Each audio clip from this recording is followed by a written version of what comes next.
SNCF, premier acteur de la mobilité en France. Vous avez sorti récemment, dans le cadre du rebranding du TGV Inouï, une vidéo corporate. Est-ce que tu peux nous parler un petit peu des enjeux de cette campagne et du film corporate ?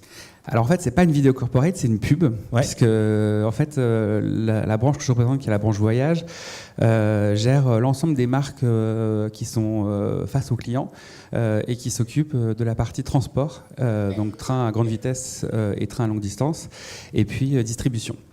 Et dans ce contexte, on a lancé en septembre la première communication de la marque TGV Inouï, qui est en fait la marque qui se trouve en face de Ouigo. Ouigo étant la grande vitesse à petit prix, et TGV Inouï proposant le meilleur rapport qualité-prix pour ses clients sur l'offre à grande vitesse.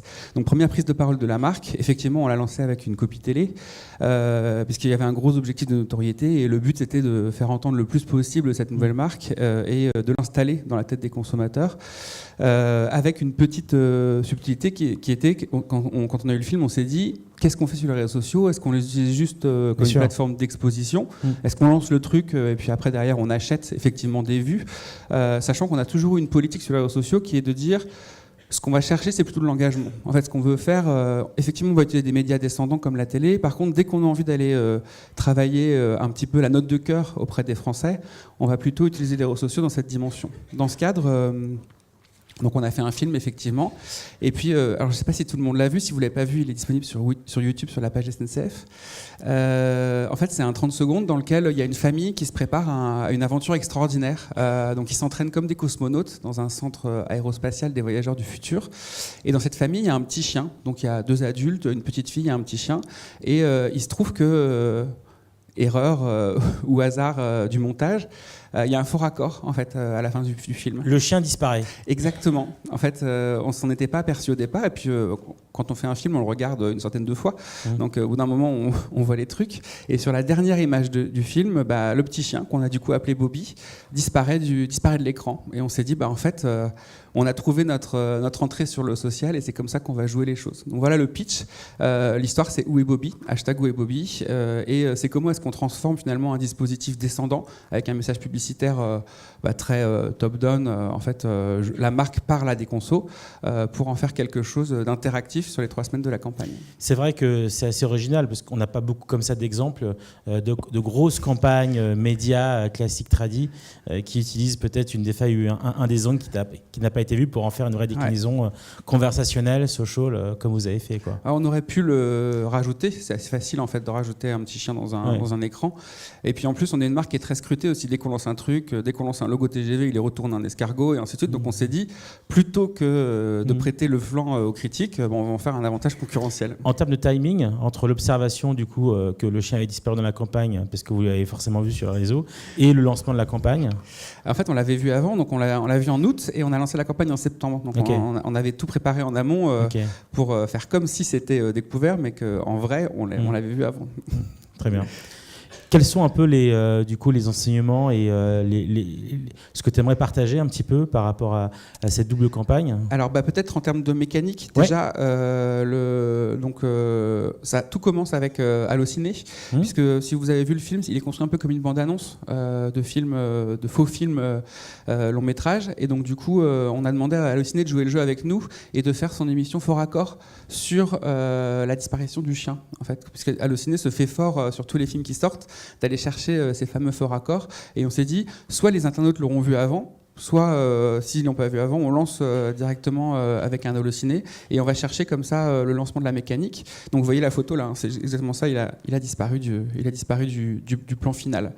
Et puis après, on a été utiliser nos différents réseaux sociaux. C'était un gros enjeu pour nous, puisque en fait avant on avait des réseaux sociaux qui n'étaient pas brandés. En fait, ça s'appelait Ad dans le TGV, et c'était des réseaux sociaux un peu lifestyle, mais sans lien direct avec la marque, parce qu'on est tellement attaqué qu'on avait décidé en fait de, entre guillemets, éviter les attaques en ne brandant pas les les pages des réseaux sociaux. Et là, les réseaux sociaux ont basculé en page TGV Inouï, donc en page de marque. Et donc, du coup, avec un volume d'exposition qui était extrêmement important, puisqu'on est une marque qui est surveillée, commentée, critiquée par les clients, voire louée quand on fait des choses bien quand même. Et puis, un dispositif où on a utilisé donc, du coup, Instagram, Facebook et Twitter.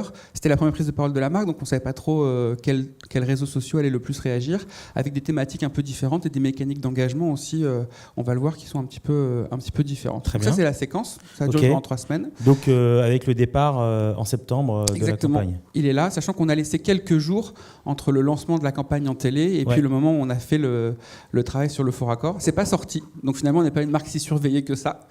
Les gens l'ont pas vu. Et donc après, on l'a lancé effectivement de façon un peu artificielle avec Allociné. Voilà, donc c'était assez cadencé, mais ça c'est aussi la règle sur les réseaux sociaux pendant 3 semaines, contrairement à un film qui finalement joue sur la répète et sur la montée en couverture. Là on a besoin d'entretenir l'audience aussi et de jouer des choses et des contenus un peu différents. Et puis on a été chercher des influenceurs, donc on a des influenceurs qui nous ont accompagnés à Lyon, sur le Paris-Lyon, avec Bobby, avec le petit chien de l'opération, et qui se sont pris en photo avec lui et qui ont un peu aussi lancé la mécanique. On a été aussi chercher des influenceurs chiens, puisque Bobby en fait s'est baladé sur les différentes lignes TGV Inouï, à Strasbourg, à Bordeaux, à Lyon, et a été rencontrer des gens qui étaient influents sur les réseaux sociaux autour de la thématique canine. Et puis on a aussi beaucoup mobilisé quelque chose chez nous qu'on aime beaucoup, qui s'appelle la Team SNCF, qui sont des influenceurs internes, c'est-à-dire les gens qui font des métiers comme conducteurs, chefs de maintenance et ainsi de suite, et qui tweetent sur leur métier, et on a voulu les impliquer aussi dans la recherche du petit chien sur nos différentes lignes. Très bien. Du coup, quelques données exactement. Voilà. En termes de performance, c'est aussi pour ça qu'on trouvait ça intéressant de vous présenter la campagne aujourd'hui. On a le post le plus liké de notre histoire sociale, donc c'est intéressant. C'est le premier post, c'est le petit chien qui est sur le siège avec Où est Bobby, le journal. Donc c'est le post qui a lancé finalement toute l'aventure de la recherche du chien pendant 3 semaines. Et puis on avait mis en place une bibliothèque de gifs sur Instagram qui a été extrêmement partagée. Les gens ont été chercher dans la bibliothèque et ont mis le chien en scène devant la Tour Eiffel, devant l'Opéra de Lyon, sur les différents sites de Bordeaux. Donc un beau résultat pour nous, surtout qu'en investissement média, on est sur quelque chose qui était ridicule par rapport à la campagne globale. On est sur un investissement de 40 000 euros. Ce qui est intéressant, c'est par rapport à la présentation d'Emmanuel ce matin, ça fait écho du coup à des émotions simples, et du coup à une forte viralité qui est proposée. Et puis avec des choses qui sont préparées à l'avance et des trucs qui surgissent parce que les gens à un moment partent à Bordeaux et décident de le mettre en scène à un endroit, et donc du coup ça fait une mécanique et derrière on saute dessus. En termes de chiffres aussi, ce qui nous a surpris, c'est l'impact des plateformes. En fait, on avait joué à peu près les 3 plateformes de façon uniforme, et on s'est aperçu qu'Instagram était un terreau qui était extrêmement intéressant pour nous. Sur le temps de l'opération et puis les semaines qui ont suivi, on a doublé le nombre de followers de la page sans que ce soit un objectif. C'est-à-dire que l'objectif, le KPI principal, c'est un KPI d'engagement. Donc du coup, je vous ai mis d'ailleurs finalement le retour sur investissement. On est sur 0,08 centimes de l'engagement, ce qui nous semble intéressant en termes de coût, et on se dit qu'on en a un peu sous le pied pour continuer. Et puis effectivement, un Instagram qui a très bien réagi, un Twitter aussi qui a pas mal joué le jeu, alors que c'est plutôt un réseau d'influenceurs. Notamment, on avait des jeux, je ne sais pas si vous voyez, c'est des expand où vous avez une grande photo de la ville et puis vous deviez trouver Bobby dans les différents endroits de la ville. Ça marchait très bien. Et Facebook qui a plutôt moins bien réagi et qu'on va du coup plutôt utiliser maintenant comme un dispositif publicitaire classique, comme un réseau d'exposition. Ok, très bien. Voilà. Et puis si jamais vous êtes intéressé par retrouver Bobby, en fait, l'opération a tellement bien marché que vous allez le retrouver en janvier.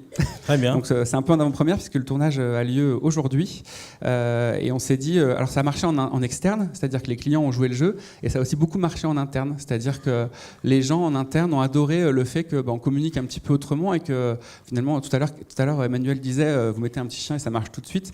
C'est aussi le cas en interne. Ça a créé aussi une forme d'adhésion par rapport à ce lancement et à cette campagne, ce qui est aussi un des objectifs recherchés. Et donc en janvier, Bobby va reprendre la fuite puisque le film va repartir en télé et il sera toujours pas là.